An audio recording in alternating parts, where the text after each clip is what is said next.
మూసీ ఉగ్ర రూపం దాల్చింది. ఆ తీవ్రతకు హైదరాబాద్ లోని మూసీ పరిసర ప్రాంతాలు వణికిపోతున్నాయి. గండిపేట నుంచి మొదలు నాగోల్ దాకా ప్రమాదకర రీతిలో నది ప్రవహిస్తుండటంతో సమీపంలోని ఇళ్లు మునిగిపోయాయి. బాధితులు ఆహాకారాలు చేస్తూ బయటకు వచ్చారు. మూసీ ఉధృతికి నది ఒడ్డున ఉన్న ఎంజీబీఎస్ బస్టాండ్ లోకి వరద నీరు పోటెత్తింది. బస్టాండ్ లో ఎక్కడికక్కడ నీరు చేరడంతో ప్రయాణికులు తీవ్ర ఇబ్బందులు పడ్డారు. సాదర్ ఘాట్ సమీపంలోని మూసానగర్ లో 200 ఇళ్లు వరదలో మునిగిపోయాయి. చేతికందిన వస్తువుల్ని పట్టుకొని కట్టుబట్టలతో జనం ఇళ్లలోంచి రోడ్డు మీదకి వచ్చేశారు. తమ సామాన్లన్నీ వరదలో కొట్టుకుపోయాయని కన్నీళ్లు పెట్టుకున్నారు. చాదర్ ఘాట్ సమీపంలోని వినాయక వీధి, రసూల్పుర ప్రాంతంలోని 600 మందిని పునరావాస కేంద్రాలకు తరలించారు.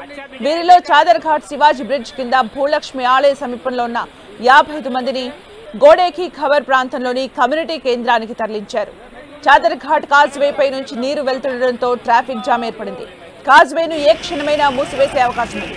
మూసారాంబాగ్ వంతెనపై నుంచి 4 అడుగుల మేర వరద ప్రవహిస్తుండటంతో రాకపోకలు నిలిపివేశారు. గోల్నాక మీదుగా ట్రాఫిక్ ను మళ్లించారు. గండిపేటపై పొద్దుటూరు, చిన్నమంగళవారం వంతెనల్ని కూడా మూసివేశారు. బాబుఘాట్ దగ్గర మూసి ప్రమాదకరంగా ప్రవహిస్తోంది. జంట జలాశయాల గేట్లు ఎత్తి భారీగా వరదను దిగువకు వదలడంతో హైదరాబాద్ నగరం మధ్యలో ఉన్న మూసీ ఉధృతంగా ప్రవహిస్తోంది. నిన్న అర్ధరాత్రి దాటిన తర్వాత మహోగ్ర రూపం దాల్చింది. చాదర్ ఘాట్ లో లెవెల్ వంతెనపై నుంచి 6 అడుగుల మేర, మూసారాంబాగ్ వంతెనపై నుంచి 10 అడుగుల మేర వరద ప్రవహించింది. ఎంజీబీఎస్ లోకి వెళ్లే 2 బ్రిడ్జిలు నీట మునిగాయి. మూసీ వరద బస్టాండ్ లోకి చేరింది. వేల మంది ప్రయాణికులు బస్టాండ్ లో చిక్కుకుపోయారు. ప్రయాణికులను సురక్షితంగా బయటకు తీసుకురావాలని CM Revanth Reddy police, HYDRAA, GHMC అధికారుల్ని అప్రమత్తం చేశారు.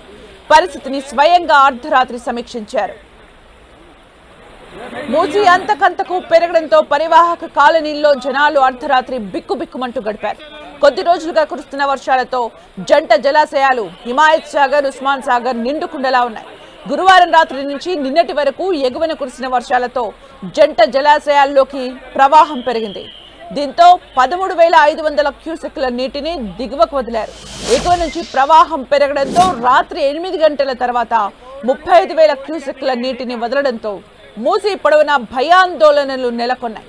ఇటీవల కాలంలో ఇంత ప్రవాహం మూసీలో ఎప్పుడూ లేదు. ముసారాంబాగ్ బ్రిడ్జ్ వద్ద పురోగతిలో ఉన్న పై వంతెన నిర్మాణ సామగ్రి కొట్టుకుపోయింది.